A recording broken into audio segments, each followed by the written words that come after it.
nothing. I just hit start fucking recording. Dude, I'm leaving it in. Well, everybody, welcome to GameList, the show where we talk about our game of the year 1 month at a time. I'm Jake twitching everywhere. This is Kaulin underscore everywhere, Kauline. That's it for shilling. Underscore. Let's catch up, homie. How you been? Dude, I'm living in a can right now. Can you hear it? Yeah, you fucked up. Tell the audio listeners what's happening. So, actually, talk while I finish chewing this, and then I'll tell. Yeah, definitely. This is a very professional podcast. Colin and I, here's the like table setting that you need as a listener or a viewer wherever you're consuming this. Colin and I have not really like spoke out loud to each other in like about a month, which is it's the most disconnected. He and I have known each other for more than 2 years now. It's the most disconnected he and I have ever been, and we're not like taken up about it or anything like that. He's just been busy. I've been doing my fucking thing, and now we're here to finally put our heads together and get some July game list in. So talk to the people. What's happening? So as a lot of you know, I'm in pharmacy school. So I'm nearing the end of it, and I have to work at a different place each month pretty much. So I'm working a couple hours away in a different town at a different hospital than I was last month, and I'm in an apartment that like my school set me up in for the month, and the internet is the worst I've ever seen. It is. I have 3 megabits a second. 3 when it's good. So it's been impossible for me to really play any online games. Like watching Twitch is hard because the internet there sucks and the service sucks, so I can't even like log on my phone a lot. So I've kind of been disconnected from society, it feels like, and I come home on the weekends because I hate it there. It's a terrible town. All the listeners from Tupelo, Mississippi, just know I hate your town. Yeah, Tupelo fucking sucks. Everyone says that. Everyone says that about Tupelo. It's I've been coming home on the weekends, and I spend most of my weekends just hanging out with Allie because I haven't seen her throughout the week. So it's been kind of busy for me. But we're here, and I took my microphone to Tupelo to try and record some like playthrough videos while I was there. Unfortunately, I've not been able to because I've been so busy there. But I left my microphone there this weekend without thinking about it. So that's why I'm using my headset mic. So apologies if I sound like I'm in a can, but it is. You like the freedom of being able to like do whatever you want? Like your face doesn't have to be tilted towards a microphone. You can just like look left or right. It feels almost like. It feels weird. It's almost like I'm naked, you know? I'm used to having that like microphone you need in front the fucking... of me, yeah, it's like do that thing with your hands more. Video viewers are eating right now, bro. Whoa, sorry. Whoa, my bad. YouTube.com/@GameListShow. I'm sorry. Too funny. All right, so to rub some... So, hey, listen. Listeners, thank you guys. If it's your first episode, you caught a weird one.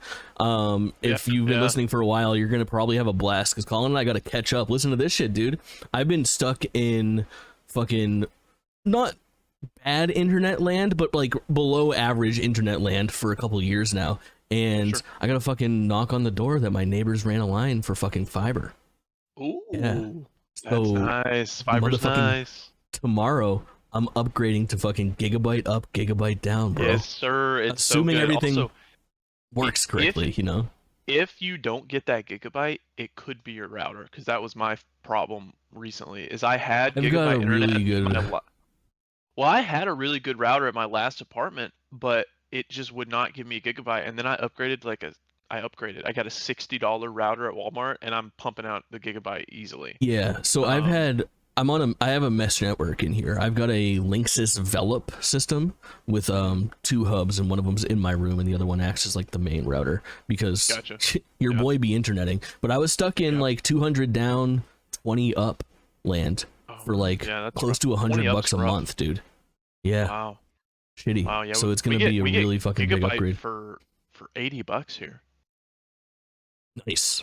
Yeah, that's about what I'm gonna end up paying this time. That's dope. That's awesome. Yeah, I'll take that. It's very like it's like liberating whenever you have such good internet. You feel free. It's like, oh, do I feel like downloading this game to play in 10 minutes? Absolutely. That's the coolest part. Is I feel like when I'm streaming, I am always so conscious of like ooh, I can't like start a download while I'm on stream or something Yep. like that. Yep. And now, especially with me, where like I very often I get like super obsessed with like, oh, I wish I could play this game right now, and it's usually like older, smaller shit like that's like, you know, 4 gigabytes big, so I can download Sonic Adventure or Sonic 06 and play it immediately. Now to have that ability will be good. I think about like maybe multi-streaming a little bit if I like simulcasted to YouTube and Twitch, or maybe even went like live on TikTok at the same time. I don't know. Sky is the limit. Who could tell? Sure. But you've been gaming. You haven't been not gaming, which is nice. You've been playing some shit. Yeah, I've been gaming less than I have probably in years, but I've still Sure. been gaming. Um, do you have the lineup that you can send me? So Oh yeah, I never sent you the lineup. Yeah, Yeah. I'll send you the lineup while you talk about Final Fantasy 16. I mean, that's where we should fucking start, right? Absolutely. Final Fantasy 16 is probably the biggest game this past month or two. For sure. Maybe And Diablo spoiler 4 or free. something. Yeah, completely spoiler free. Jake and I have still not finished it yet. It's a lengthy game. It is. It's very linear, which I prefer, honestly. I'll take the linear over the big open world almost any day of the week. I love open world games, but it's kind of refreshing to have a uber linear game almost. Um, there are open world areas of this, but it's nothing like crazy. But it's a very linear game.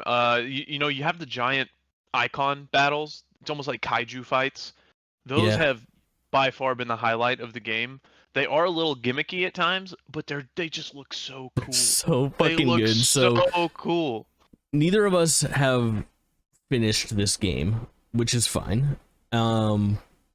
So I didn't add it to my game of the year list yet, which I think is interesting because it's absolutely going to get slotted in there in likely the top 3 at this point. It has #1 potential. It's going to be a really interesting conversation come end of the year, which I think a lot of people are going to be having this conversation of like this versus Tears of the Kingdom is kind of how it feels. Yeah. Yeah, it's such different games. It's been kind of controversial, no? I mean, am I just A little in like bit. a horrible circle on Twitter that No, you're not in a bubble over here. So the thing that's happening right now with like the Final Fantasy 16 discourse is like you've got like the vocal minority of like super hardcore Final Fantasy fans saying not my Final Fantasy, which go figure is a thing that they love to say for the last 3 or 4 Final Fantasies. It's kind of becoming a fucking thing.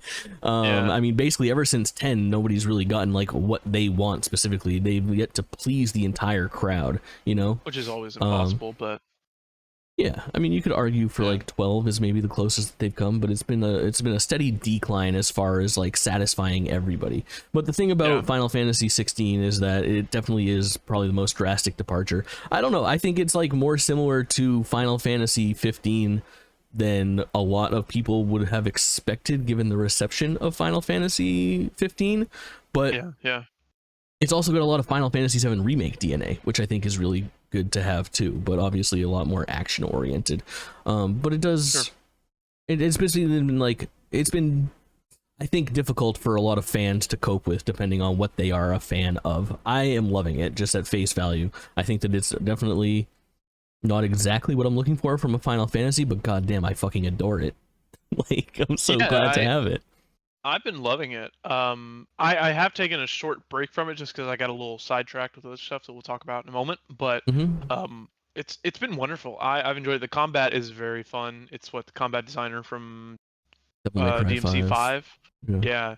So it's very fun and very like active. You playing combat. with those little cheats on? No, I'm not, but I think if I go for the platinum, I'll have to do a Final Fantasy difficulty run, and I think I'll just use those cheats to make it easier. I got the fucking cheats on, bro, and it feels so good. It's so fun to play. I've been loving it. Yeah, a lot of pressing square to win. Yeah, well, I'm not sure how to do the whole combo stuff still, so I do a lot of pressing square anyways, and I just don't have the cool looking combos. I just have like the slash, and then that's about it. What do you think of the way that this game was marketed? Like, I think one of the things, and this is going to be completely spoiler free still, but like to say that it felt like a game that we had seen a lot of in marketing. And now playing it, I'm actually kind of surprised at how much I haven't seen, which has been really nice, and I think that they've done themselves a little bit of a disservice in that not my Final Fantasy thing, being that I think that this game is more Final Fantasy-ish than it shows, like, on its sleeve. Like, once you get into it and it starts hitting story beats and you start visiting different locations and stuff like that, I think that it is Final Fantasy through and through. It doesn't quite play the same way, but it feels... it's more Final Fantasy than Game of Thrones, even though it has a lot of Game of Thrones in it. Yeah, it's got that campy Final Fantasy feel to it, but Yeah. you don't see that on like the box art, you know, or like on the surface. You have to dig for it a little bit more, which I'm okay with. Sure. If you had to throw it into your Game of the Year list right now, where do you think it would fall? Should we look at our lists? I can bring that up pretty easily. Yeah. We can look at our lists. I like you said, I have also not added it to my Game of the Year list because I haven't finished it yet. Same for Diablo 4, Diablo 4, Diablo 5, Diablo 4. Sorry, Diablo 5. I've not added that. Diablo 4. My Holy brain's shit. broken, guys. Diablo 4. I've not added that in either because I haven't finished it yet. But Diablo's gonna be somewhere in my bottom half, but in my top, yeah. Probably the same. We're gonna talk about Diablo though, nonetheless. Sure. I think right now, if I had to rank it, it would probably be either 3 or 2. I think above Future Redeemed. Okay. It might be 4. It's gonna be above Street Fighter 6 for sure. Future Redeemed is a hot ticket though. I don't know. I go back and forth. I think I would place it probably 5 or 6 so far. Really? Below Jedi Survivor? Yeah, I think so. Below Resident Evil? Yeah, maybe below Dead Space. I'm not sure. I hear people like raving about it when they get towards the end. I've not gotten any spoilers for it. I'm excited to see if it sticks the landing. Absolutely, that's going to be the big thing for me. I'm enjoying it, but I'm not normally a person to get distracted and play other games in the middle of a big playthrough. Normally I just grind through it. Yeah. And I have gotten distracted in this game. So I'm not sure if that is a tell of I like it. I've been doing some side questing. Well, yeah, but like I'm playing different games aside from this one. That's what I'm saying. I know what you're saying. Sure. Yeah, so I'm not sure if that's a tell of I like this game, but I don't like it that much because I haven't just grinded all the way through it. Or it's just a long game. I needed a break, you know? It's a really interesting one because I've done the same thing. I've slowed down a little bit in playing it. Like, I think I did the first 25% in like 3 days, and then it took me a little while to kind of get going again. And now I'm sitting at what I probably assume is like 75%. I've done the same thing. I've veered away a little bit. But I think a lot of it, what it is like, once Final Fantasy came out, it felt like the foot was off the gas a little bit. Like I felt like a sigh of relief, a breath of fresh air, because there was so much that I was like, quote unquote, supposed to be playing.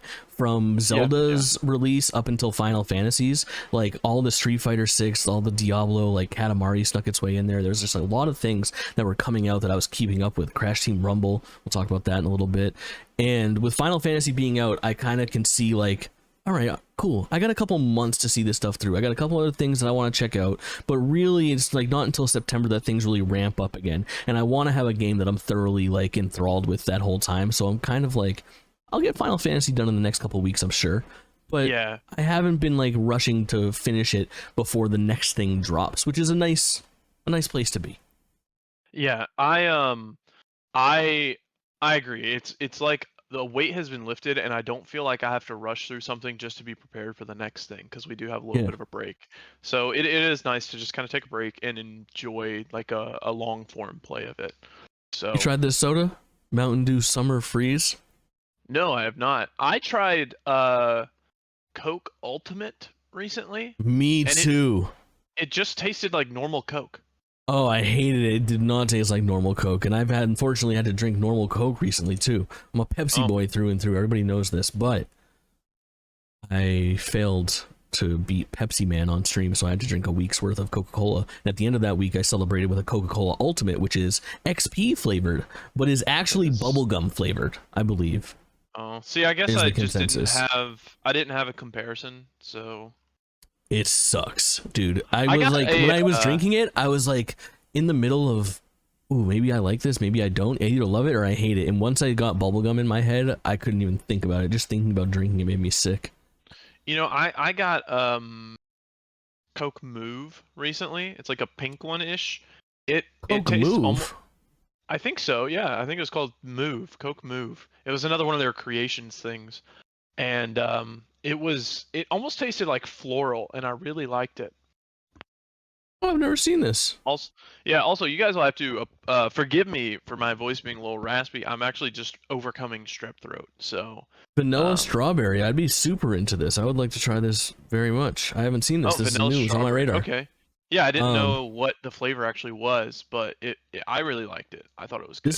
This Mountain Dew is bomb pop flavored. You know, like the fucking popsicles that are like red, white, and blue. Oh Super, yeah, like, yeah. fruity. Yeah, dude. Sure. It is. I don't love this soda.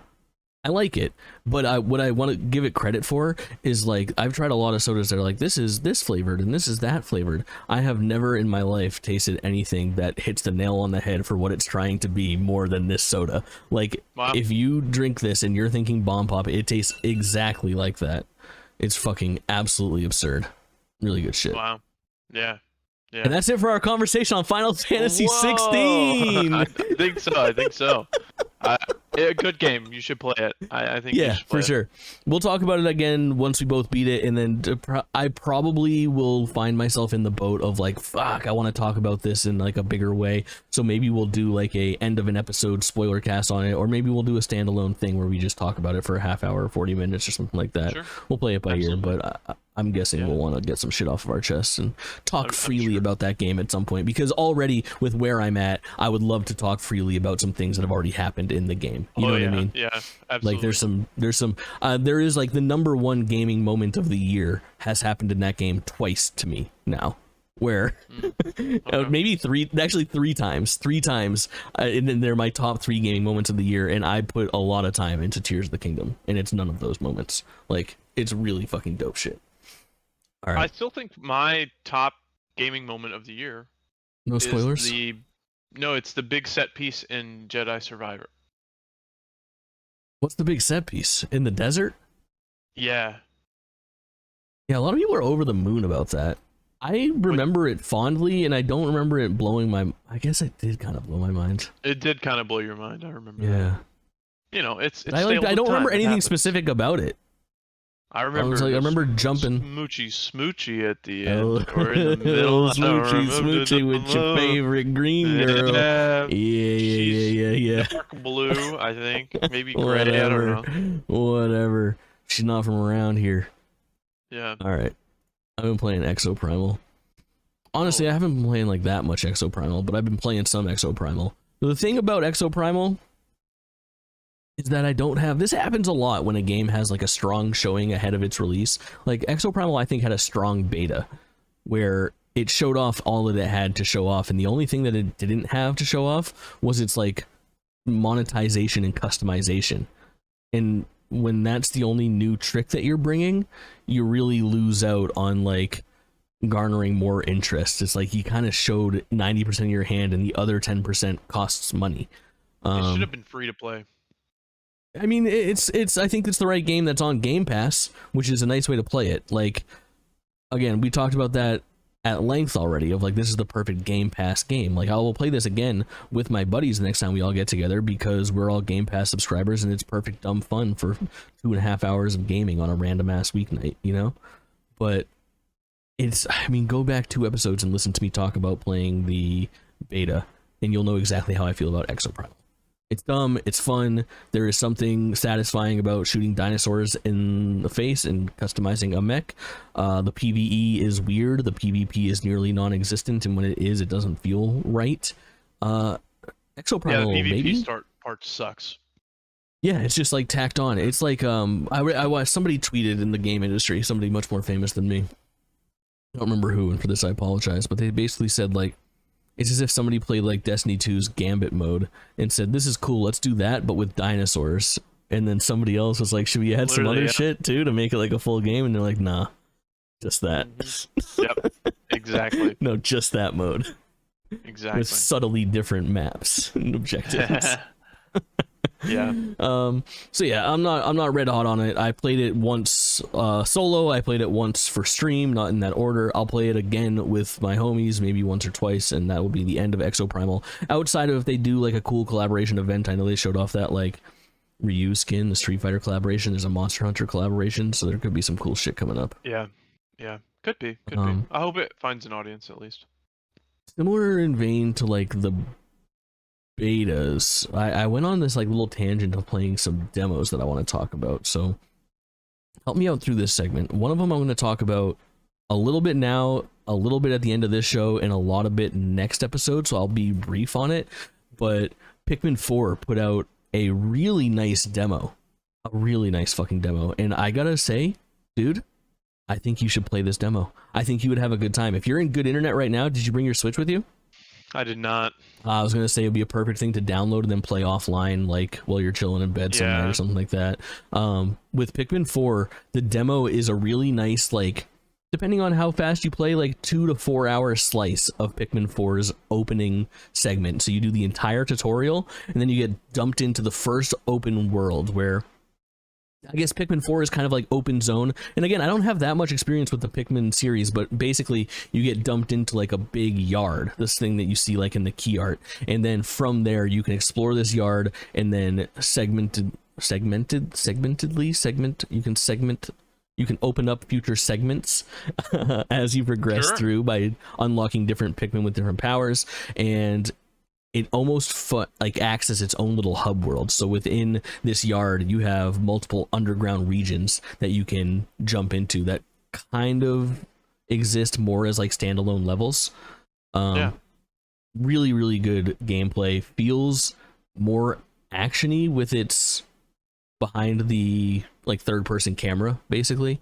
Ochi, the dog, really steps everything up as far as like moving the pace along, and you can utilize him instead of having no Pikmin. You always kind of have someone that can do something to start things out.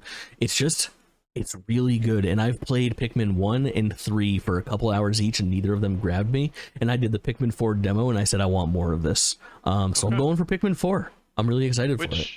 They got rid of the timer in this game, correct? No, there's still a timer.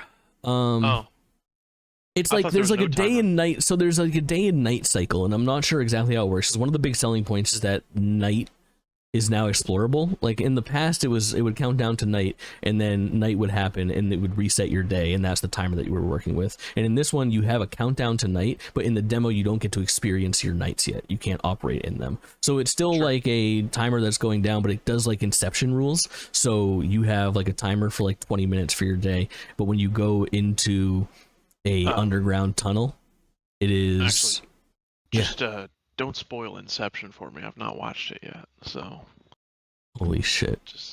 Well, we'll get to that later in the episode. That's actually very on topic for what I have to say. Time moves more slowly. Yeah.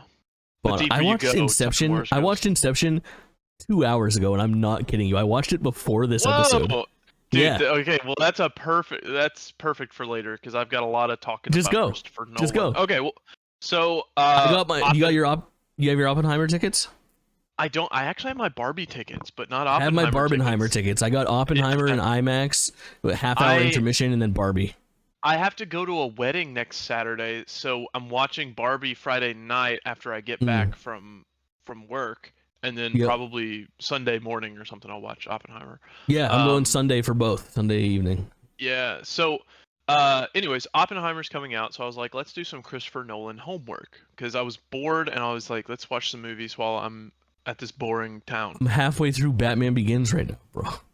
I'm doing my Nolan homework. It's so good. I watched Tenet for the first time. Oh, yeah, Tenet slaps, dude. It's so good. And then I went and I watched Dunkirk for the first time. So Nolan doesn't miss, bro. Nolan doesn't miss. He doesn't. So, and then from Dunkirk, I got sucked in on the war stories and stuff like that. So I then watched 1917, which was seen that really before? good. It's not Nolan, but it's good. It's not Nolan. I got sucked in on like war stuff. For sure. Not Nolan, but it's good. Yeah, 1917 is good. Yeah, so I continued to get sidetracked here. So after watching 1917, Did you put together I was that like, kid is Tommen Baratheon? no, I didn't. I don't think. Yeah, Maybe. it's one of those things I'll, that's just like I'll you're have like, to oh go wait, look again, I that guess. dude's Wow. Tommen. It's the guy. Wow. Okay. Yeah. Okay. Everyone's reaction the same. Interesting. Yeah. His face is not as round as it used to be. Um, That's my alarm. but I'm anyways. waiting on a grocery delivery, by the way, so I have like a snooze set on it to make sure that I get it when I don't put a fucking alarm on. I'll lose it. Yeah, actually, time's up for the podcast. We have to end the show right here. Sorry, guys. I have to go eat all my groceries at once. Yeah. So from 1917, I was like, ooh, World War I's really cool. Let's play Battlefield 1. So that's how I took the step from Christopher Oppenheimer took me to Battlefield 1, and then back to Battlefield 5, which kind of did a full loop back to World War II stuff. So I was playing Battlefield 1. Actually, I just want to say Battlefield 1 and Battlefield 5, both overhated. Both very good games.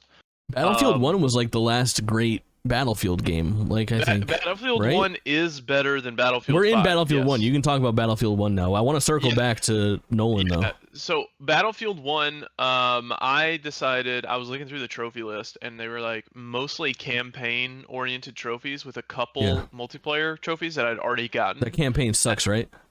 No, it's actually really good, I think. It's different than what you expect. It's not like a long campaign with one character. It's more like it's like 4 to 5. It's like little vignettes. I remember this concept. 2 to 3 hour campaigns. Yeah, and you get to see different areas of the war from different factions and stuff.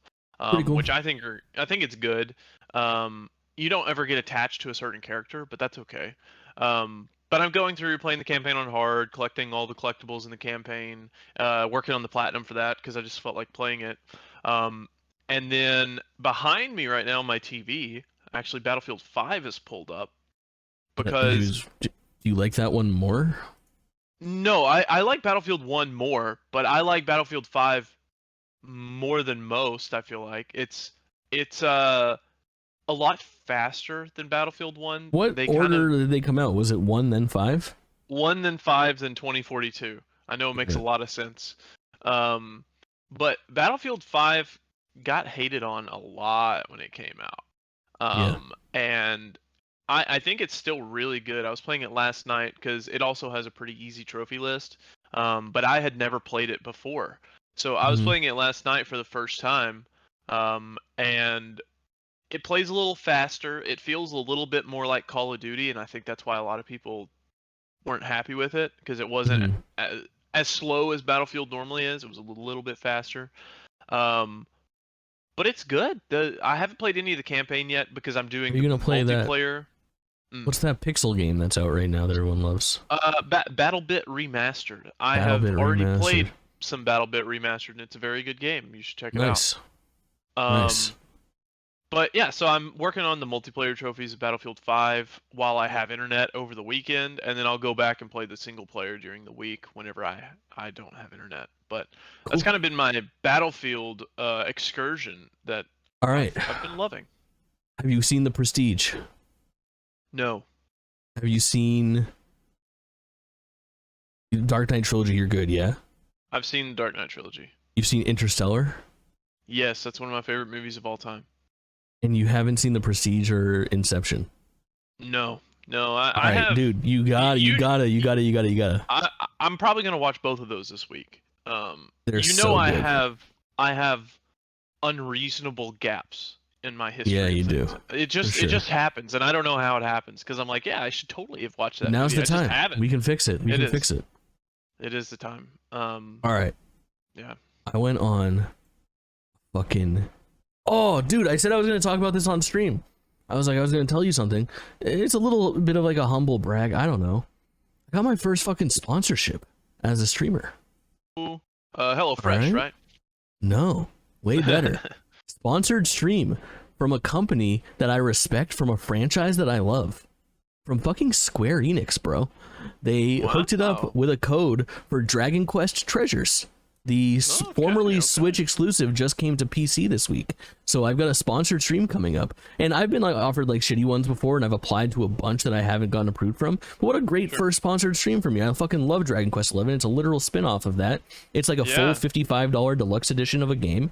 I can't be more excited. I'm gonna stream that this week.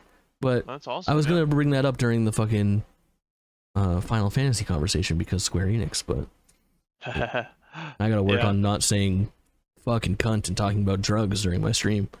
Yeah, I think that might be the biggest hurdle for you, honestly. Actually, there's no, it doesn't say I'd have to do that. All I have to do is say that Square Enix sent a code, and then I doubt they ever watch it, so I can say whatever the fuck I want, which I will always do forever. Yeah, that's awesome. What reminded me of it is because I'm about to talk about this game, Marble It Up Ultra, but I have to frame it first. Alright, so I put up the VOD of me playing this game, and the creator of this game, who was a big, like, programmer for Tribes back in the day, if you know that, old jetpack first-person shooter games, and then worked on Marble Blast Ultra, and now is working on Marble It Up Ultra, which is a spiritual successor to Marble Blast Ultra from most of that team called the Marble Collective, and he commented on my video for Marble It Up Ultra. And in that video, I go on record as saying I use ChatGPT to create an email to send to indie developers to ask them for codes for their game. Oh, no. But hey, I said in the comment, I was like, if you heard that, no, you didn't. You'll be getting an email from me soon. So that's funny. Marvel Collective, I like your shit. I'm going to get you a viral clip in no time. I promise. I did it for Viewfinder. Viewfinder comes out in like 2 days, and I sent them an email too. And I was like, listen, I got a fucking clip that put up 750,000 views across all platforms for your fucking little indie game, which is pretty good viewership. Like, if that's not worth a $30 code for a game that costs you $0, I don't know what the fuck is. Hope that this guy can go and get you another 750,000 eyes on your shit. The amount of people that commented, what's the name of that game? Said, I'm going to check this out. Am I gonna have to reach out to PlayStation to get an Astro Playroom 2 key? You should. You got the fucking hookups. You got the line on it, bro. But let me talk specifically about Marble It Up Ultra. I am obsessed with this game. Have you ever played like Marble Madness or any like marble game where you just control marble? I played Monkey Ball one time. It's kind of like Monkey Ball. It's more platformy than like puzzly. For Monkey Ball, like, this is, I got footage going right now. I'll bring it up here so that you guys can all see it. If you're watching the YouTube version, there's video here, but it's like a third-person game where you're just rolling a marble, but you have a dedicated jump button, and there's power-ups that you can grab. So it's like somewhat platforming, it's a little bit puzzly, and then there's some really good online stuff. It is, if you've ever played Marble Blast Ultra, which is a really popular early downloadable game for the Xbox 360 when they still called it Xbox Live Arcade, and they were this is like the dawn of downloadable fucking games, basically. Really cool franchise, really cool game. I'm red fucking hot on it. It comes out August 17th. Give me a free code. I'll buy it if not. So if you're listening to this, I'm so sorry. Just please, please don't make me. You know what you should give me a free code instead of Jake, and then make him mad that I got a free code instead. Here's what I'm gonna do. I'll wait to hear from you. In that time, I'll buy Marble It Up Ultra. If I get the free code, I'll give it to Kaulin, and then he's forced to play with me. Boom. Everybody wins. Everybody wins. Yeah, I think so. All right. So I downloaded Marble It Up Ultra as part of the ID at Xbox Demo Fest. You familiar with ID at Xbox? It's like their little indie thing. It's like, you know, whoever the equivalent of Shuhei Yoshida is over at Microsoft puts this little thing on every once in a while. Sure, yeah. And there were a couple gems in there. One of them we've already talked about a little bit, and I was really looking forward to its WrestleQuest. It's like a 2D turn-based RPG where you play as a up-and-coming wrestler, and it has like the likeness of some other wrestlers that have retired from the WWE, like Macho Man and Jake the Snake and Andre the Giant and shit like that. It's a pretty cool little 2D RPG that I didn't quite fall in love with. If I had to review that game, it feels like a really solid 7 or 8. Yeah. I was hoping to love it, but it just kind of like the overworld movement didn't really do it for me. But WrestleQuest is worth trying the demo of if it sounds like something for you. The game that I'm red fucking hot on is this really weird game called Overpass. And this is just something that, like, I just read the description, and because I read the description, I was like, this actually sounds like my type of bullshit, even though I knew nothing about it.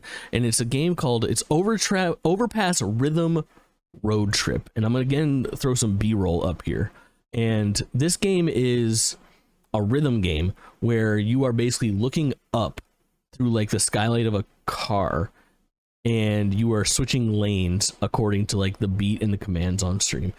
It is a game that is not going to be more than $20. It's like you can just tell that from the start, but it has this really cool synthwave like sound and aesthetic that is so much to play. If you're a fan of rhythm games, like a Guitar Hero type of thing, and this looks appealing to you, I can't recommend it enough. It's such a cool hidden little indie gem that, like, if this game comes out in the next few months, if it's priced correctly and if it has enough variety in the soundtrack and the gameplay, it could easily pop up like as a hidden gem on my game of the year list, like a top 10er. I am red hot on this fucking game. Super cool. Had a blast playing Overpass Rhythm Road Trip. But that's pretty much everything. I played another couple of stinkers as well. But you also went on a little bit of a themed tangent. You started racing a bit, huh? I did. So I live with a couple. Well, I have a couple roommates, and they're really into F1. So they ended up buying F123, and we were playing that. We were kind of, you know, passing the controller off, doing a race, passing it off, trying to beat each other's best lap time. And we did it has split screen on it, and it's a PS5 game. It got split screen, so you go to race, and if you touch another car, I guess the physics are just too much for the console, and it literally drops to like 3 frames a second. Like, if any cars touch, it is just miserable.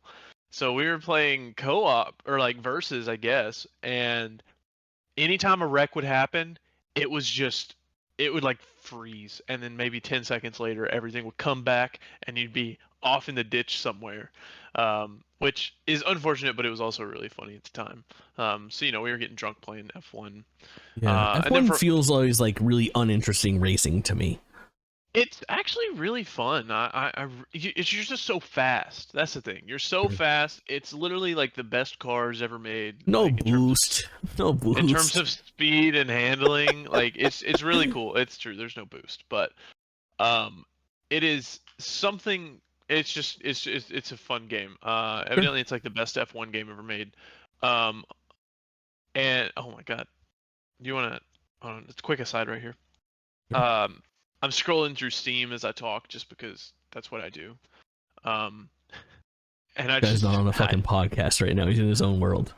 Doug, I can do 2 things at once. You're monologuing about a game you played while searching for new games at the same time. Exactly, that's what I'm saying. I'm multitasking. But it's actually a little bit impressive. I just scrolled past a game and it took me off guard. It's called Orgasm Simulator 2023. And I bet it's better than F1. It is just straight up porn, dude. I was like, no way this is on there. And how much is it? Is it on sale? Part of the Steam sale? It's $6.39, dude. Right, down from what? $9.99? $9.99. Yeah. Wow. 36% that's a value. off. Yeah, are you thinking about it? Maybe. No, no, dude. It's I feel great. Why is that showing up on my Steam page, dog? I don't know. I thought algorithm never misses, bro. I guess you're not. They got wrong. You. You played one of my games of the year from last year, bro. Well, yeah. So what happened is we went and we played F1, and then we were like, you know what we want to do? We want to run from the cops. So then I was like, hey, I mean, I got Game Pass. I could just download it and we could play. Yeah, it just hit Game Pass last month, I think. Really? I think it was like, I think it's got like, because it came out in December and it had like 6 months of. That's how EA kind of tiers their shit out. Is like it'll hit EA Play Pro and then it'll hit Basic, which is included with Game Pass like 6 months later. So I think it was like May or June that it actually came to. Cool. So we hit it at a good time then. Yeah. But yeah, so we were playing that and absolutely destroying some cops. We only played it for like maybe an hour, hour and a half. It's not Oh, like we were did you playing like the it? story. I love that game. Need for Speed Unbound, if you took away the anime art style You can. in certain aspects, it is exactly like Need for Speed Heat. They're the exact same game. Like Sure. Need for Speed Unbound, I think got like almost like disproportionately good reviews when it is the exact same game as Need for Speed Heat, which got disproportionately bad reviews. It doesn't make sense. I'm not sure. The way that Heat handled its open world didn't feel as... I thought it's like the same way. Correct. You just drive around the open world and you go park in your garage and you go drive to a gas Yeah, station. maybe. I don't know. For some reason, I tried Heat. I tried to get into it, and I'm a Need for Speed boy, and I couldn't do it. I got an hour into that, and I was really slowed down. With Unbound, Dude, I mainlined that game in 6 days. I played a lot of Heat, and it is like the exact same thing. Like A$AP Rocky? You start with there wasn't enough. There wasn't enough. There's like, a ton of there him. should have been more. Maybe I just didn't get there because we didn't really worry you're about right. the story. It actually is like halfway through the game that he comes into play, but yeah, he's a big deal. Okay. Yeah, but it was good. It was fun to just go around and kill cops that like in a car game, racing game. It came out wrong, but and then we also and then you played, were like Forza.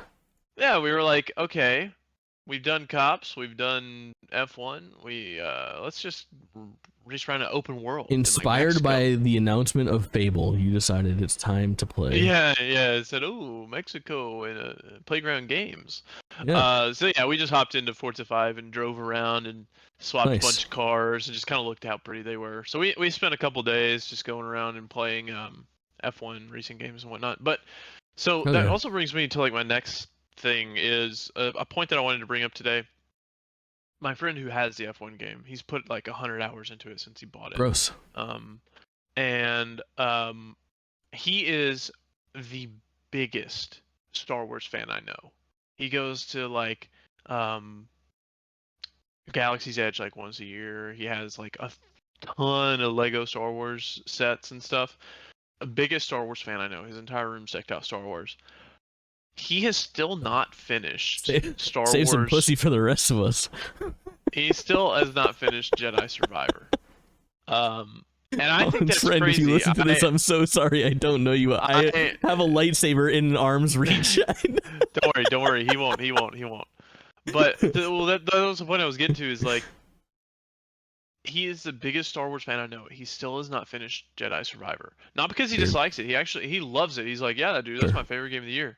He just hasn't finished it because, like, he's a casual gamer. Like, I forget how different we are to casual gamers. We always talk about that. Like, there are people that just, like, some of the biggest gamers in the world go out and spend thousands of hours gaming, and they make 2 purchases a year, and it's Call of Duty and Madden, bro. Like, yeah, that's it. It's like he loves Harry Potter, but he still hasn't finished Hogwarts Legacy. And it's like, those big third-person vast open worlds with heavy combat and shit aren't for everybody, for sure.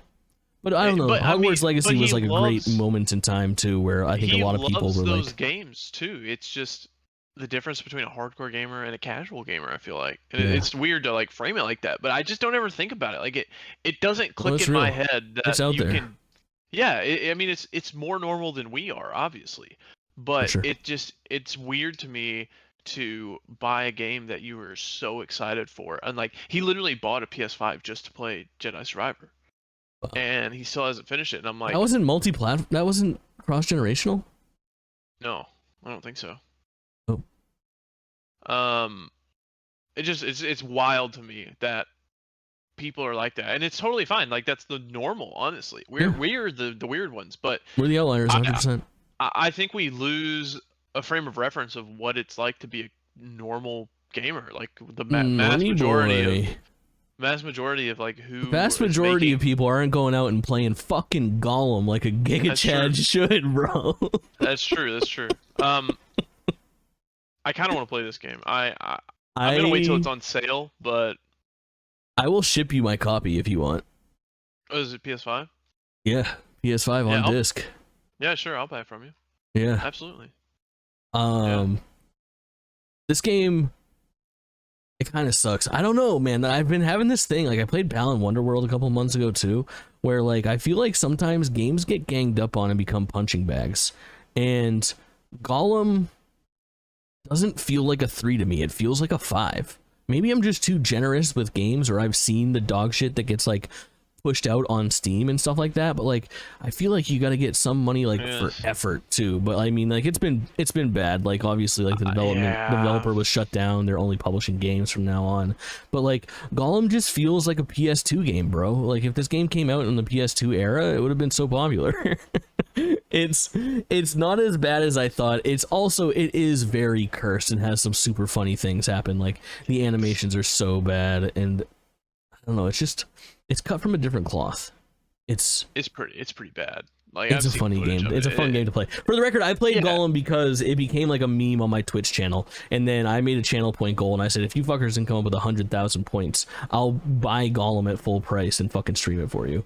And they raised 100,000 points quicker than they've raised any points for anything ever. I said it's like 30 days, and it was done in like 6 days, and I had to buy Gollum. It fucking sucked. But we also kind of made like, you bought it physically.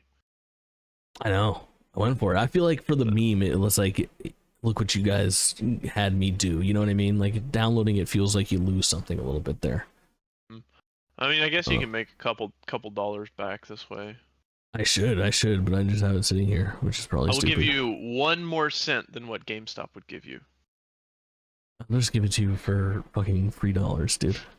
I'll just ship it to you. I'll pay shipping. I'll pay shipping. All right, this is a good deal. So the other thing that I did was I fucking went through and like when I do these like cursed streams, like I did a Pepsi Man one a while back, and I did like the Anakin Skywalker one. I saw that one. That was one of the few streams I was able to show up for this past month because it was good shit. So I did this thing where like you could redeem for like every 2 minutes, you could redeem like a Sam voice line. So I went through Two Towers and Return of the King and clipped out every single time that Sam berated Gollum and made it like a randomized point redeem. So as we were playing, it'd be like, stinking little bugger. Like that's a lot of work. That's a lot of work. All right, that's enough Gollum. We're back into things. I've got the world's most annoying cat here, and because my cat joined me, Colin felt left out, and he wanted to send me a picture to put up of his dog and another dog, which if you're watching the video version, you can now see. Yeah. What you got? So the big one on the right is Corvo, the tried and true, my boy. The little one on the left, that is my new dog, Cooper. You got a new dog? I got a new dog. Corvo has a brother now. Yeah. What the fuck? Yeah. How did this happen? So my sister works at a vet clinic, and someone brought the small golden retriever puppy in, and he was sick, and they said, we can't afford treatments, let's just put him down. And my sister said, no, we're not going to do that, just sign him over and we'll treat him and find a home for him. So my sister told me about it, and I said, I'll take him. Like, yeah, absolutely. I mean, it's a free golden retriever puppy that somebody was just abandoning. So I claimed him. We got him treated. His name is Cooper, Sly Cooper. Oh my god, I was about to ask what's he named after. I'm so stupid. It's right there. It's Cooper, you fucking nerd, bro. It's right there. Oh. So now we have Corvo and Cooper. For now, Cooper will be staying with my parents until I get my own place. Corvo is also staying with them while I'm away. But then about in I don't know, 6 months time, 6 to 8 months, Cooper and Corvo will be together with me, and then we'll have them both on stream. So what a fucking time to be alive. They're never gonna stop. They're never gonna stop barking, bro. One will set the other one off. The other one will set that one off. They're both very sweet dogs that don't bark a lot. I've never heard Cooper bark. And then Richard's a cat and he barks. See, Corvo doesn't often bark on my streams. He does occasionally, but yeah. So that's for those of you who follow me, we got a new member of the family. We got Cooper and Corvo now. So yeah, very dope, dude. Congratulations, little baby Cooper. How old's Corvo? Corvo's 3 years and Cooper is 4 months. Wow, what a time to be alive. Yeah, absolutely. very All right. exciting. We got a couple more games to talk about. Let's dig into... I'm gonna play Crash Team Rumble. I'm gonna give you the same spiel that I gave you on Exoprimal with Crash Team Rumble. I hit the nail on the head on this game, where this is a $30 game that should be fucking free. And Yeah. it's not. And I played it once, and I wasn't really feeling it all that much. I played more in the beta, which it was a closed beta. I had to buy it to get in on the beta, so I count that towards time played on my purchased game. But this is a third-person platforming MOBA, basically, that just doesn't do much for anybody. It's a tough fucking sell. I can't say that I had a very fun time playing it, but you know what I just thought of is while you were talking about that, I'm in my head. I'm thinking, why do these studios keep making these multiplayer games when all they want is a single player like traditional game? Of course, they're doing it for the money because like microtransactions. obviously, look at Sony's. Did you hear that thing? Like they're devoting $2 billion, 60% of their stuff to fucking. They're doubling down on what everybody just complained about: games as a service. Yeah, and I think that will change. Because when we look at EA, they recently announced the new Black Panther game. We didn't add that to our slide deck because I forgot about it, but they announced a single player Black Panther game. Yeah. What do you think? So no name again. People are gonna get that so mixed up with the other Black Panther Captain America game coming from different fucking teams. It's gonna be a tough. It is gonna be tough, but I'm all for single player games. So even a bad single player game is normally better than a mediocre multiplayer game. Yeah, I agree with that. So I think agree it with will these terms. Be good. Yeah, I'm excited about it because EA, they've had their issues with their multiplayer disasters. Yeah. So they're kind of turning a new cheek, I guess. I'm not sure Yeah. that's the saying, but I don't think it is, but it's perfect. Yeah. Maybe it is. New close, leaf. close enough. Neat. Turning leaf. a new leaf. Yeah, Animal sure. Crossing. Animal Crossing taught me.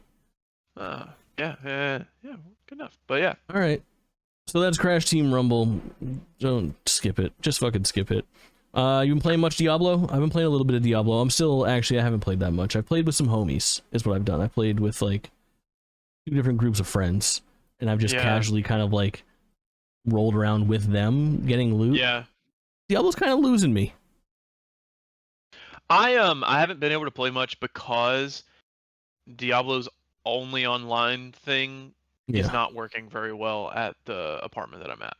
Yeah. So I've fallen behind on Diablo, but I was really enjoying it, and I plan on getting back into it once I have internet consistently. And I've only finished Act 2, so I'm on Act 4 somewhere at this point, and it's good. Okay. It's good, but I don't know. It doesn't draw me back in. I think because I play it multiplayer, it doesn't draw me back in when I'm not playing multiplayer. And what's really hindered me has been playing with other people that are not at the same point in the story as me. So it's been a lot of me retreading ground and going back and playing the same missions over and over, which is kind of the gameplay loop for Diablo in itself. Like every time you roll a new character for a new season, you have to play through that campaign again and get up to level. So it's going to be a lot of that for a long time. I'm sure they'll hone it in more, but for right now, I'm not red hot on Diablo, to say the least. Yeah, I have played the first act of that game maybe 6 times. So that's why I have not finished it yet. So in due time. The last thing I just want to talk about really quickly is Lil Gator Game. Do you know this game? No. Lil Gator Game is so sweet and so nice. The next time that you are in the mood for a little bite-sized game that's like 6 hours long, 4 hours if you're a pro, easy platinum, I bet, enjoyable platinum. This game is somewhere between Breath of the Wild and a short hike.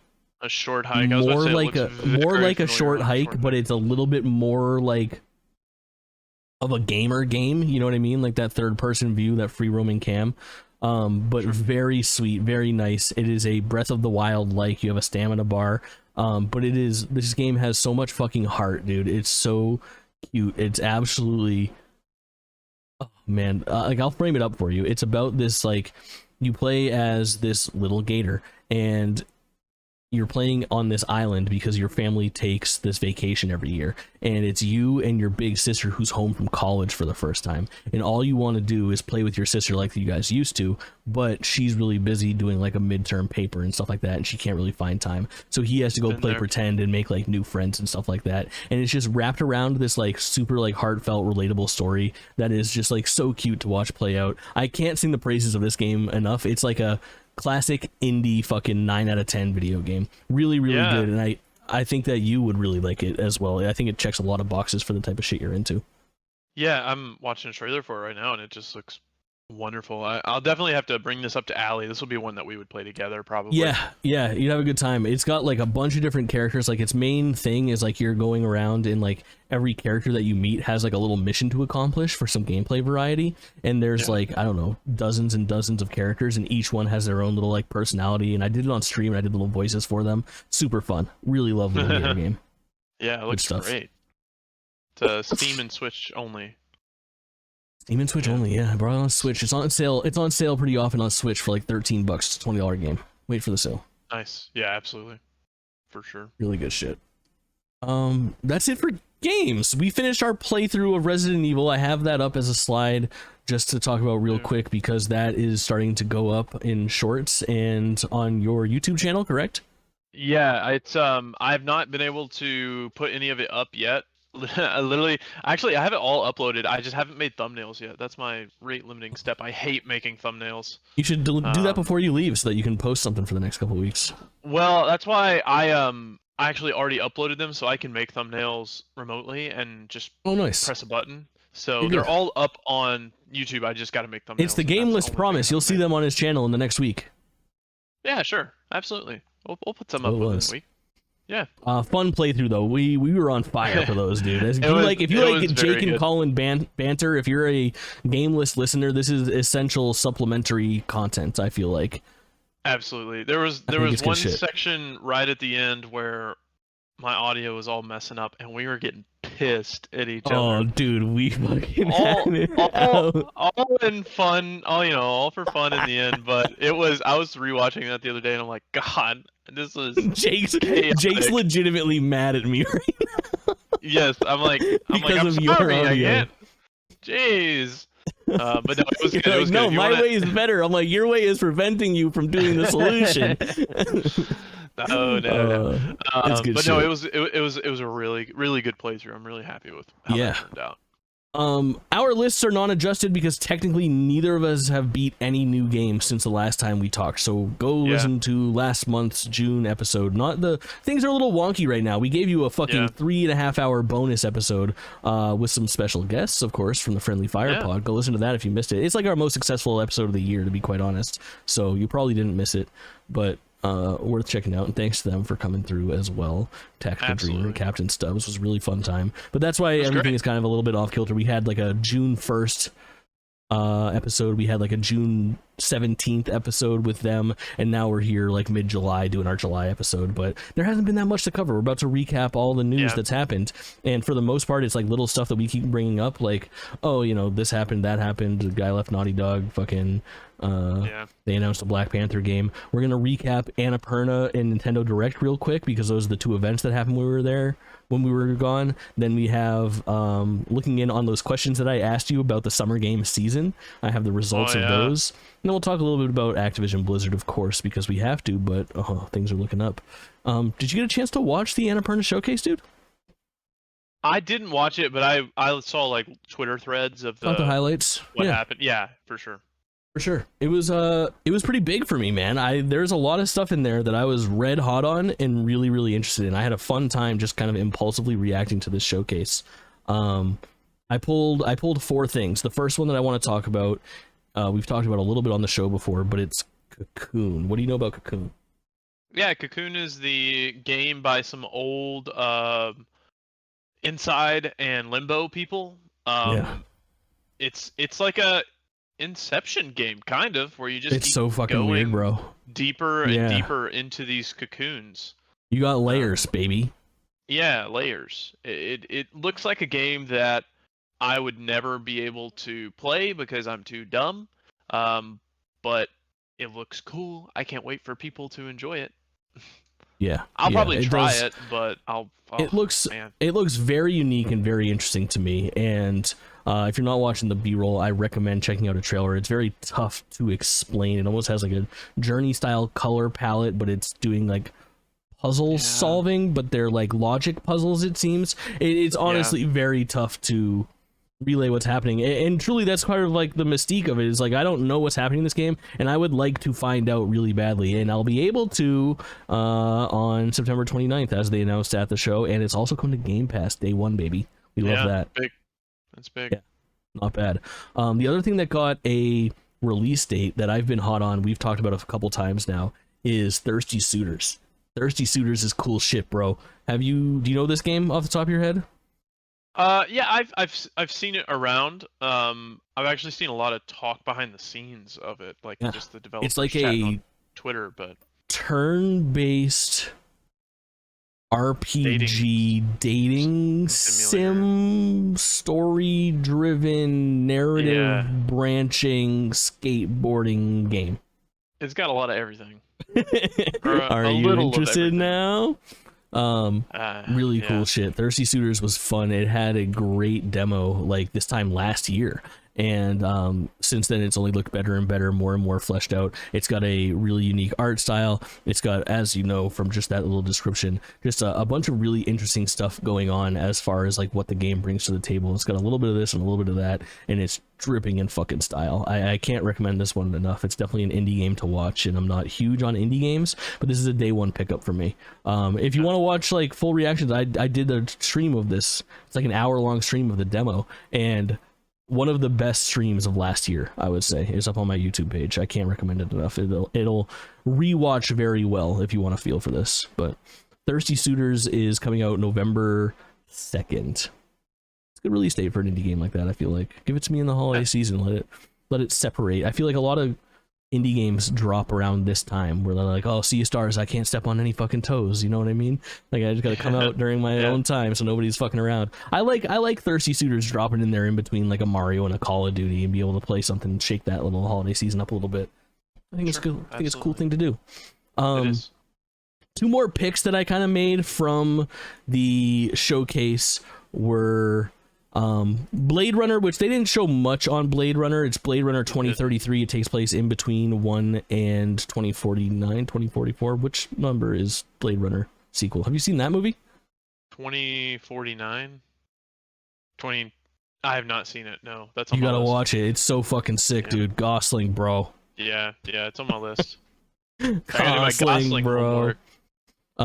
This is an interesting one primarily to me, because this is the first game published and developed by Annapurna with a internal team, which is, I think, a pretty cool step in the right direction. Like Annapurna, I always say Annapurna don't miss, even though they do sometimes miss. 12 minutes. But 12 minutes is mostly what we're talking about here. But here's my game of the show. This is To a T. Did you even see the trailer for To a T? I've never heard of this game. To a T is made by the Katamari. Someone or something or some team or some group of people that did the Katamari game. So it's weird as fuck. And it is essentially we haven't actually seen gameplay. All we have is a cute trailer. It feels like a third-person puzzle platformer in some way. You're playing as a kid who's stuck T-posing. He can't move his arms. They're stuck out to the side. And it's in development with Able Gamers as well. So I don't know if it's some sort of greater commentary on like... it has to be. Absolutely. It's like a really interesting thing. Yeah, for sure. I think it's going to be a really cool game. I think it's already like really stylish and super cute, and it also has that little sprinkle of weird. And the whole trailer is a music video about you being perfect the way that you are. I can't recommend it enough. If you want to go feel the most jolly fucking vibes ever, you have to go play To a T. They also insinuate in the trailer there's like some sort of twirling mechanic, like you're doing like you can kind of like make him fly. Is kind of like the main hook. Twister, dog, or like like a tornado helicopter. It's really cool shit. It's really cool shit. But it's rad. It looks like you're stuck there with your arms out. Your dog is kind of helping you. I don't know. To a T looks good. It's one to watch. It's not until next year, but it definitely caught my eye. Really cool shit. Do you think like the general population would get the joke about a T-pose? Like, if I showed this to Allie, would she understand why he's in a T-pose? Yeah, I think more people would. Like, it's like I feel like there's more gamers who don't get the T-pose than there are like normal people. Like normal people get the T-pose. I think it's just funny. Okay. I don't know. Maybe I'm wrong. Yeah, I don't know. Maybe that's a case study that we can do. Yeah. Listen, man, there was a fucking Nintendo. There was a banger of a Nintendo Direct, and at this point, it was like close to 3 weeks ago. So we won't go too far. We'll kind of just do like we'll hit the first party highlights here for what we're really excited about. But actually, that's a good segue into. Let's go over our summer gaming predictions. So after the PlayStation show, but before all of the big events like the Xbox Showcase, Summer Game Fest proper, you know, the little future game show, all of those things, I asked you some questions, and we have the results. Did you record my answers for those? No. Oh, okay. I was wondering how many I got right. Will reptile appear? No reptile. No reptile. Will we hear the words chicken chaser, which was a good way of indicating will we see Fable? The answer was no, but we did see Fable, so that's pretty sweet.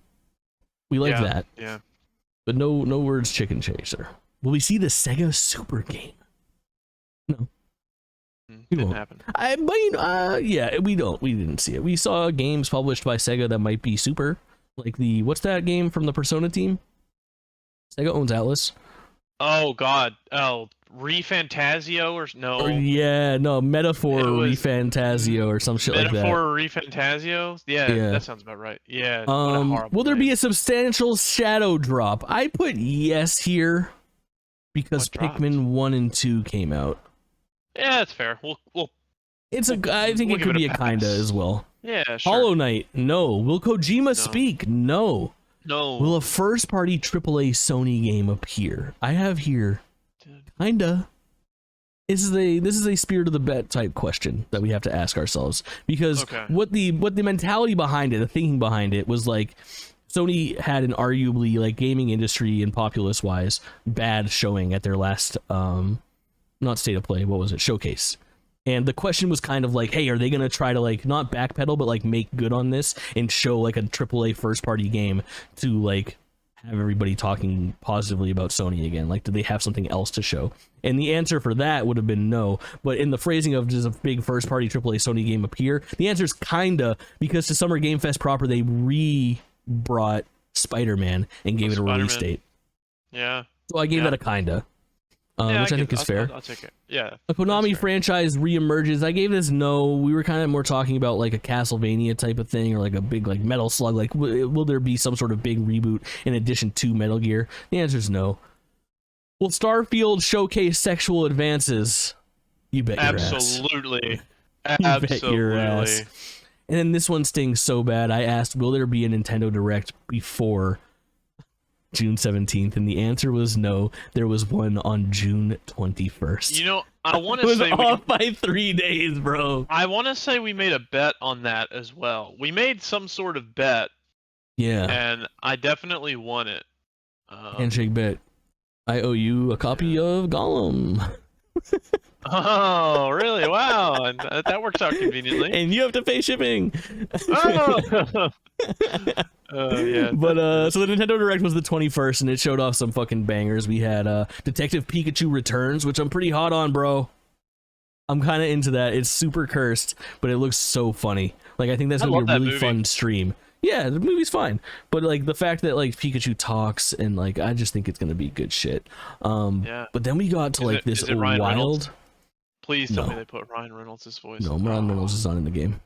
I'm gonna need that mod ASAP. Get on it, boys. Super Mario RPG, bro, is being remade. Do you have any history with this? Do you know what Super Mario RPG is? I'm gonna say it's a RPG that's a Mario. Oh, good shit, good shit. So this was like Mario's first ever RPG. Since then, they've had like the Paper Mario series and the Mario and Luigi series, and games that have, you know, Mario and Rabbids Kingdom Battle or whatever could arguably be considered an RPG. There's a bunch of games with RPG elements from the Super Mario franchise. This was the first one, and it's developed by Square Enix, bro. Like, it is a basically from like a Final Fantasy type team, they made Super Mario RPG. It's often uttered in the same breath as like you got Super Mario RPG, Chrono Trigger, Final Fantasy VI, and for a long time people thought that this couldn't work. There was a little bit of hope over the last year after Live Alive, where that kind of like Nintendo exclusive deal worked out pretty well with Square Enix. Like maybe they could be in bed together for this, and they made it happen. And Mario RPG looks fucking awesome. The new art style is spot on. Do you feel like this is something that you might actually play? Maybe. I feel like it would be up your alley. Like it is a 3D isometric view, like definitely Super Nintendo era RPG, but it is like hardcore turn-based. You're using like AP to use moves. It's got some action things where you can actually like jump on an enemy to initiate battle and you get like a head start, or you have to press A when you jump on them to do extra damage. But it's really cool stuff. There's original characters. You have playable Princess Peach and Bowser in your party, and it's just like a really tight like 12-hour RPG. Yeah, 12 hours which is the perfect size, dude. It's so nice. It's so fucking nice. That is coming out November 17th. Really exciting. Super hot on Mario RPG.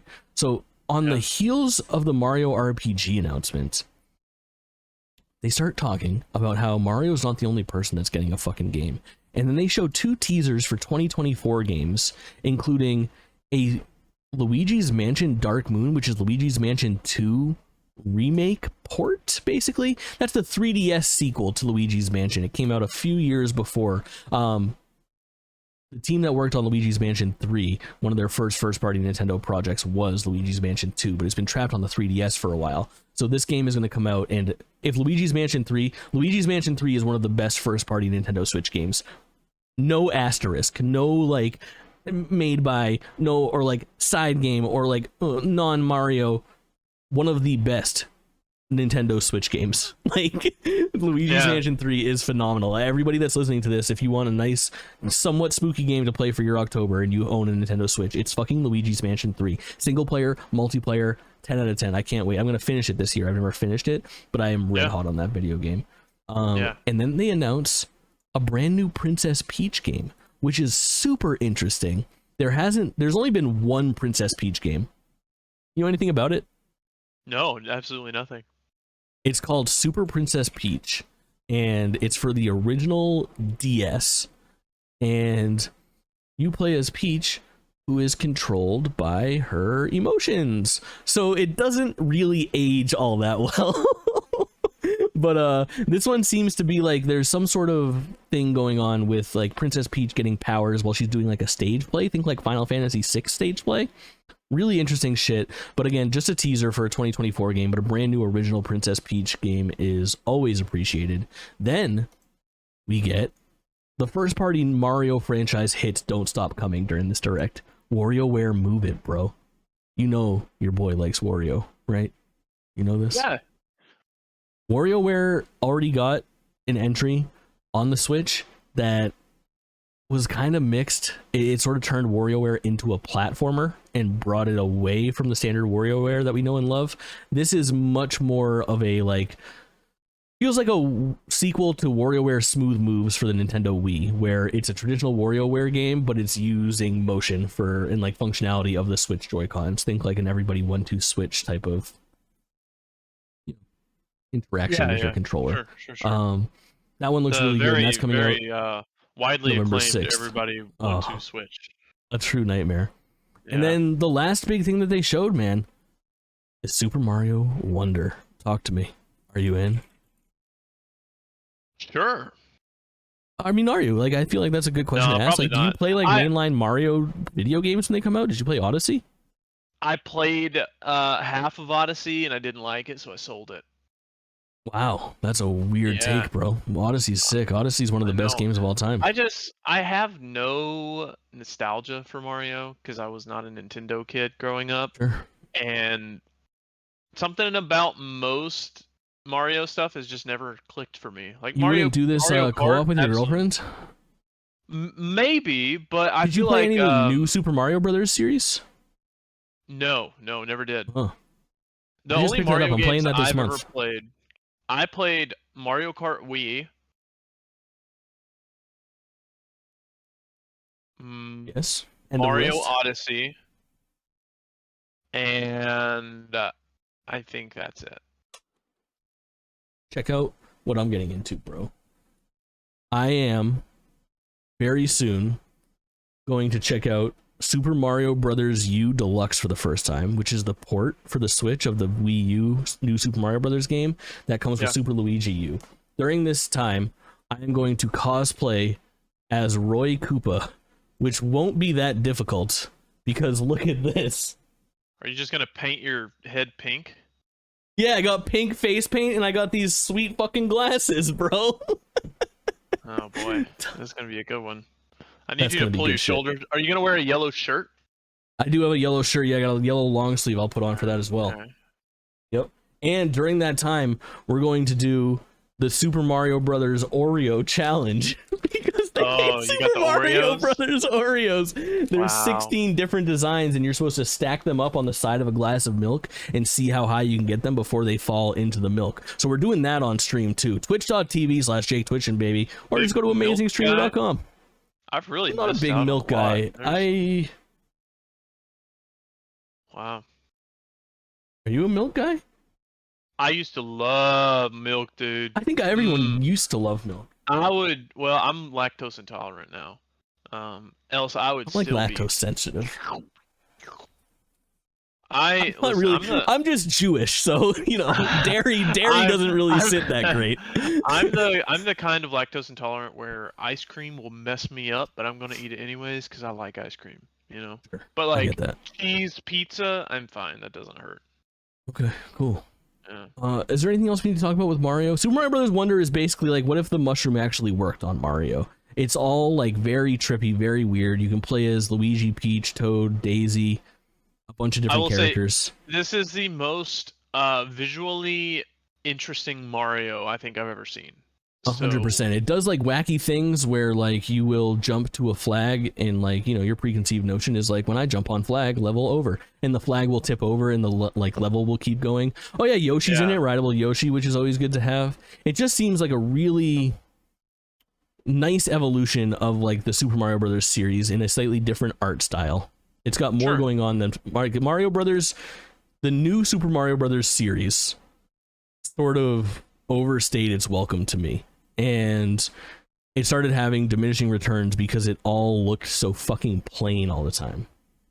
And this seems like it's going to go in a direction where it will be visually distinct once again, which is really exciting. And then we can't forget Elephant Mario, baby. You love Elephant Mario, right? I do remember seeing Elephant Mario. That was funny. You gotta have Elephant Mario. It's really good shit. People are really into Elephant Mario. I saw where somebody Googled like Elephant Mario Rule 34 like instantly as soon as this was over, and there was already like a bunch. Results. Yeah, I posted a pretty like somewhat viral clip of like my reaction to this trailer, and it got like a decent amount of views, and because of that a decent amount of comments, and the amount of people that were like, what's Elephant Daisy gonna look like? It was very fucking disturbing, bro. There were some other really interesting things at that Nintendo Direct. Nothing to really write home about. Like Metal Gear got dated, the collection, which was nice to see again. A couple other announcements. The Star Ocean Second Story R or whatever was confirmed. The kind of like HD 2D art style for a 3D game, which was I think a really interesting one. But overall, a really good Nintendo Direct. I was pretty sold on that thing. It's when you come swinging with first party, it was definitely, you could tell that there was a direct influence of like, hey, so turns out Mario's a pretty successful franchise when it's not tied to just being a video game. Let's go ahead and make sure everybody knows that Mario is a video game that you can buy and play and enjoy. And obviously the Switch is super saturated in the market right now, and that fucking movie just put up $1 billion. It's the most successful animated movie of all time. There's a whole new generation of kids that are growing up that are now obsessed with Mario from outside of the games. If they go to the store and see the new promotional push for the Mario game that they can play with their parents, it's gonna sell crazy. Sure. Yeah. Crazy. So yeah. I think this is only the start of seeing even more first-party Nintendo emphasis on their big characters, and I think that think that now that those movies are bankable, I bet we'll be able to get a pretty clear view of what franchises will be getting pushes as we look at the release calendar for those DreamWorks movies. You know, like they're working on that Donkey Kong thing. I think that long-rumored Donkey Kong game is on the way, and they're probably taking their time to make sure that it coincides with that movie release. I don't think they're going to miss again, like they arguably missed with this movie. The fact that there was no brand new Mario video game to go buy alongside the release and the hype of the Mario Brothers movie has to be a financial miss for the games division of Nintendo. And I don't think they let that happen again. Yeah, I agree. Probably. I agree. I said we're going to talk about this 2 more times and then like a bunch of times in passing. Let's talk about this for the second to last time as like a segment on our show. The next time we talk about it will be when the deal is done. The last time. We will never mention it again. Well, then we'll talk about it like all the time. Like, well, obviously Activision was around. Same way we talk about Bethesda Xbox. Yeah, that's true. You'll just bitch and moan about not having multi-platform stuff, but it's looking good, man. The FTC got overruled in court. They were trying to prevent the acquisition. Backtrack. Oh, yeah. FTC sued Microsoft for the acquisition, and they lost. And they tried to appeal this loss. And they didn't. They were declined the appeal. Yeah. And then Sony folded. Yeah. Today, Phil Spencer tweeted 3 hours ago, "We are pleased to announce that Microsoft and PlayStation have signed a binding agreement to keep Call of Duty on PlayStation following the acquisition of Activision Blizzard. We look forward to a future where players globally have more choice to play their favorite games." I wonder what that deal looks like, because every other time that they tweeted about that, bro, it was this 10-year deal that was very public. This just says it's there. Yeah, I wonder if they got a shittier deal. I bet they did. Absolutely. I hope they did. Also, when we're talking about players globally have more choice to play their favorite games, Phil, please just put Starfield and Elder Scrolls on PlayStation. That's all I want. And if you ever make another Dishonored, I'm begging you, put it on PlayStation. Oh, it's not happening. You'll be able to play it on PC. You're gonna be a PC Game Pass guy, which I think is fair. Is that how you're gonna play Starfield, or you play it on your Series X? I'm gonna try it on PC. If my PC can't stream and play at the same time, then I'll. You gotta start working on your gamer score, bro. I'm telling you. I don't care. You gotta get 1,000 gamer score. You're not a real gamer. It's in the title. No, per game. Oh no, that's not happening. You need 1,000 gamer score for Starfield, or you lose your gamer card. They've had a platinum trophy. Platinum trophy feels better than 1,000 gamer score. You gotta max your score. That's an age-old thing. Trophies are for sports. Score is for gamers.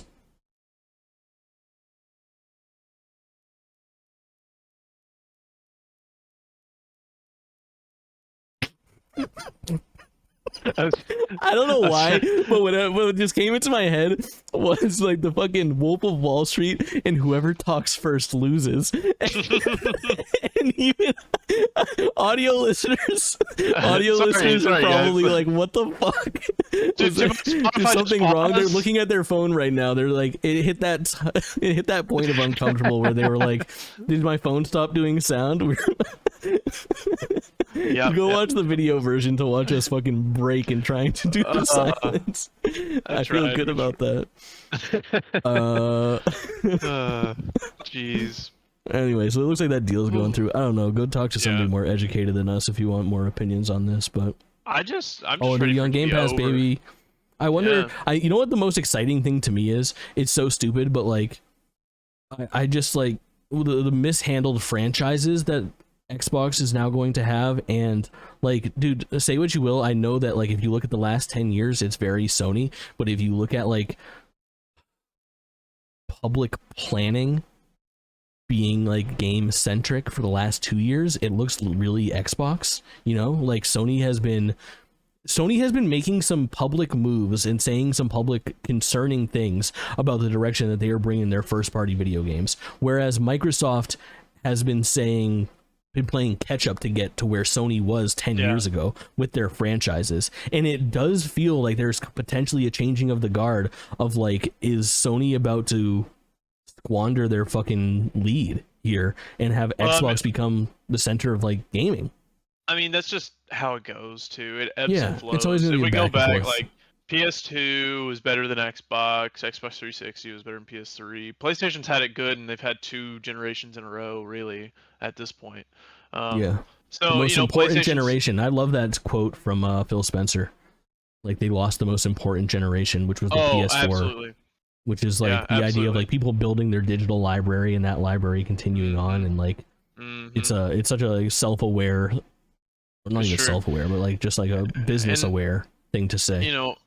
PlayStation's gonna make some fumbles. They already made a couple, Yeah, and give it some time. They'll be right back at it. Xbox will make more yeah. fumbles.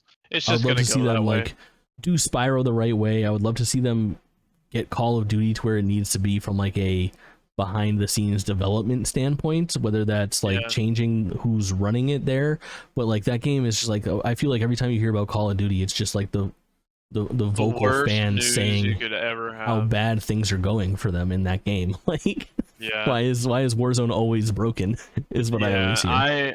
you know what I'm wanting? I want Xbox to fund some just remasters of older CODs. Like, give me a Black Yeah, Ops collection or for something. sure. And then Um, also make that super accessible via the cloud and via Game Pass as well. Bring like, let me play Crash Bandicoot 1, 2, and 3 in its original fucking form. Let me play mhm, some of those weird lost like Spyro sequels that came out for like the sure, Xbox and PS2 era, like a Eternal absolutely. Night and shit like that. Like there's just a lot Yeah. of stuff that it'll be interesting to see how Game Pass rolls out and how that all coincides. It's gonna be an interesting few years, man. I'm excited for we should do an episode. Of predictions. Not even like predictions. Yeah, kind of predictions. Yeah. Okay, here's the name of the episode. When you have like a good like internet month where we can just like do like a bonus episode, we're going to do an episode called Watch This Episode in 2033. And it's all going to be us podcasting from 2033, 10 years ago, where we are saying what we think is happening. Like, oh yeah, well the new Call of Duty came out and this is the first one that's Xbox exclusive, so that's pretty wild. But the good news is Call of Duty has never been better. I mean, those last couple have been fucking great. And it'll be stuff like, man, how hyped are you for that third entry in that new Sly Cooper trilogy? Like, what if we just like really go off and do like a whole like fucking like improv? Like, I feel like we could write Yeah. a 2033 podcast and then just podcast about it, and then see Yeah. how accurate we are in 10 years. Is this That'd be something? I think it is. I think Yeah. we're setting a new tone for the games industry.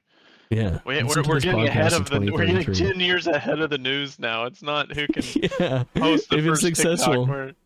That's a Yeah, good clickbaity fucking headline for like if you want people to like absolutely. listen to this podcast in 2033 and you post it now, everyone's going to want to listen to that. It's from the future. Absolutely. I think that's a good idea. All right, now we got to cut this out so we can wait a few months and then do it. So No, nobody we're steals our telling idea. nobody ever does that. Oh, maybe we can cut it out. I just put my fucking marker for the stack in there. This is the incoming games. Anyway, here are the games that are coming up for the rest of July. We're recording this episode in the middle of July, so there's a lot of stuff that's already come out. And Yeah. whatnot, Oxenfree 2 and things like that. But we're recording this on the 16th, probably posting it either tonight or tomorrow on the 17th. You're probably listening to it, and Viewfinder's probably either about to drop or out because it comes out on the 18th of July, and I'm red hot on this game. We're going to talk about it a lot next month. We talked about it a little last month. Are you going to play this? I want to, but again, Yeah. it might be a game that's just too smart for me. No, it's not. You're going to like it. You like Portal? Yeah. Yeah. You should check it out. Okay. You familiar with Maybe I'll check it F-Stop, out. Maybe I'll check it out. bro? Yeah, I've heard of F-Stop. Yeah. F-Stop was like what the Portal team was working on before they came up with Portal or something like that. Like an Yeah. internal Valve thing about walking through pictures. It's very similar to Viewfinder. They're living that dream. Yeah. We already Crazy. talked about it a lot this episode. We'll dig into it even more next month if I play the full version. Pikmin 4. Check out that demo, dude. I really think that's a game for you. I think it tickles a lot of your... Yeah. Yeah. 25th is Remnant 2 from the Ashes or Remnant from the Ashes 2. I don't know. Maybe it's just called Remnant 2 and they dropped the From the Ashes thing. Who can I tell? have no idea. I hope so. It comes out on the 25th, and then the next day, my first ever GameList Game of the Year, my Game of the Year 2021, Ratchet and Clank Rift Apart, comes to PC.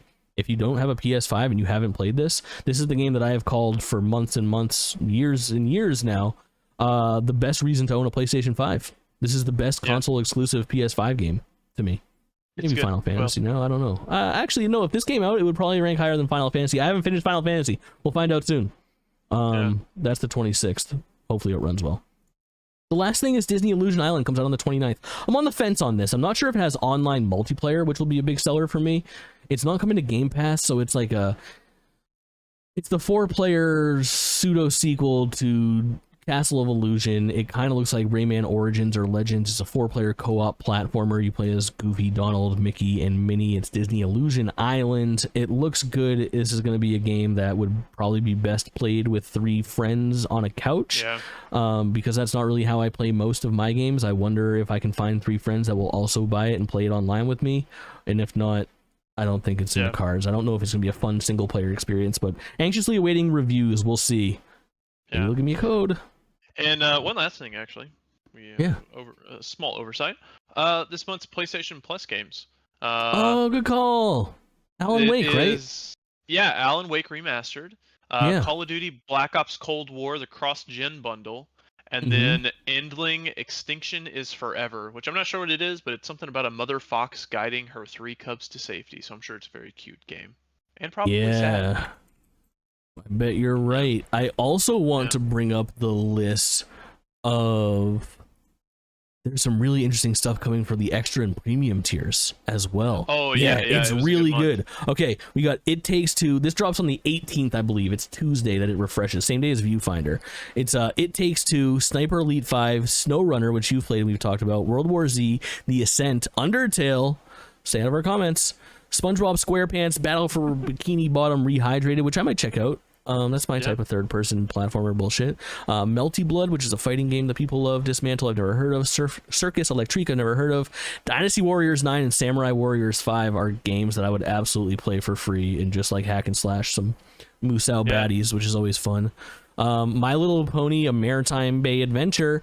Monster Jam Steel Titans, then my most anticipated and a absolute must stream because we love playing Fast and Furious games, Fast and Furious Spy Racers The Rise of Shifter, which is based off of the Fast and Furious TV show, which is based off of the Fast and Furious movies. I'm so excited to stream that pile of shit. It is they've really been killing it with their collection. I think it has been a silent success. I agree. And you know what's nice is that like Microsoft just jacked the prices of Game Pass. It's $17 a month for Ultimate now, and you can't fucking buy it yearly anymore. There's no annual way to subscribe to Game Pass, which is crazy. They only nickel and dime you. I think you can get a 3-month, but I think that went up to like $52 too, which is fucking nuts. So it's putting me in a position where now when you think about it, like the bang for your buck that you get for the PlayStation, you don't get those day ones as much, but 120 a year doesn't feel that bad when you do it in one fell swoop. It's been nice. It was nice taking the plunge on that 120 and then just out of sight, out of minding it. I'm sure it'll sting as I get close to it expiring and having to drop it again, but just like being in that ecosystem and not worrying about it month to month has been very pleasing. So say what you will. The thing that they're really doing right is they're having Gravity Rush Portable, which I don't know why they're actually adding that, because Gravity Rush 1 and 2 have been remastered and put onto the service already, which is the best way, not breastway. Whoa, Gravity Rush got me thinking crazy. I don't know, man. Raven's kind of cat and Raven. Kind of bad. Twisted Metal 1 and 2 for the PlayStation 1 are coming to the Classic Collection. Honestly, instant streams, and that show comes out, dude. That show comes out in a couple days. It comes out like the 23rd or something like that. July 27th, Twisted Metal. I'm gonna say it kind of looks fun. It looks like a fun show. It's gonna be so bad. I'm so excited to watch it. I can't wait. We're gonna talk about that next month. You're gonna watch a little bit of it? Yeah, I'll try to. Fuck yeah. Yeah, for sure. But One episode of GameList, dude. Yeah. Good catching up with you, homie. It's been good. I'm ready to be back to normal, but it's gonna be another month and a half. So yeah, that's not that bad. Yeah, nah, you got it in you. You're over the fucking hump. You're more than halfway there. If you were able to make this happen, you'll be able to make the rest of it happen. Sure. We'll be there. Easy clap. All right, more game lists coming to you when we finish probably Final Fantasy 16. Maybe we'll do that special podcast. Listen to this podcast in 2033, which I think is a really good idea. And then of course you'll get an August episode sometime in the near future as well, with even more games and impressions. Colin, say something funny. Something funny. Perfect.